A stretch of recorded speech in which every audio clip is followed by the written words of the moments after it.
Hello everyone. There's a new Nissan Murano for 2025, with the mid-size two-row SUV getting its first redesign in a decade. The biggest change is under the hood, where a turbo 2-liter inline-4 and 9-speed automatic transmission replaced the previous V6 and CVT combo. SV, SL, and Platinum trim levels are offered, with the top model offering massaging front seats and a head-up display. Nissan has been hard at work redesigning nearly its entire SUV lineup over the past several years, but the two-row mid-size Murano has been languishing for some time now. It was last new for the 2015 model year and only received minimal updates since then, so the arrival of the new 2025 Murano couldn't come soon enough. The new model, on sale early next year, continues the style-forward trend of previous generations while introducing notable powertrain changes and several new features. The Murano still fits between the compact Rogue and the three-row Pathfinder, measuring 192.9 inches long and coming only with a 5-passenger seating configuration. Its new shape is smooth and rounded, with interesting details such as slim headlights and linear daytime running lights integrated into the horizontal lines of the grille. There's also a LED taillight bar that runs the entire width of the rear end, and Nissan says it hid the exhaust tips and the rear wiper for a sleeker look.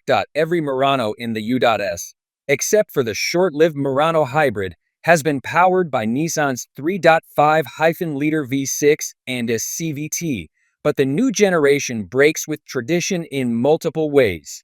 The V6 is supplanted by Nissan's VC Turbo variable compression ratio 2-liter 4-cylinder. It produces 241 horsepower and 261 pound-feet of torque in this application. A 9-speed automatic takes over for the CVT. Front-wheel drive is standard on the base SV trim level. All-wheel drive is optional on the SV, but standard on the SL and Platinum models. This engine and transmission combo is the same setup found in the 2025 Infiniti QX60 3-row luxury SUV, and it powered that model to 60 miles per hour in 7.5 seconds in our testing. The smaller and lighter Murano should be a bit quicker than that, so it will likely be just about as quick as the previous Gen V6 Murano, which got to 60 miles per hour in 7.3 seconds when we tested a 2018 example.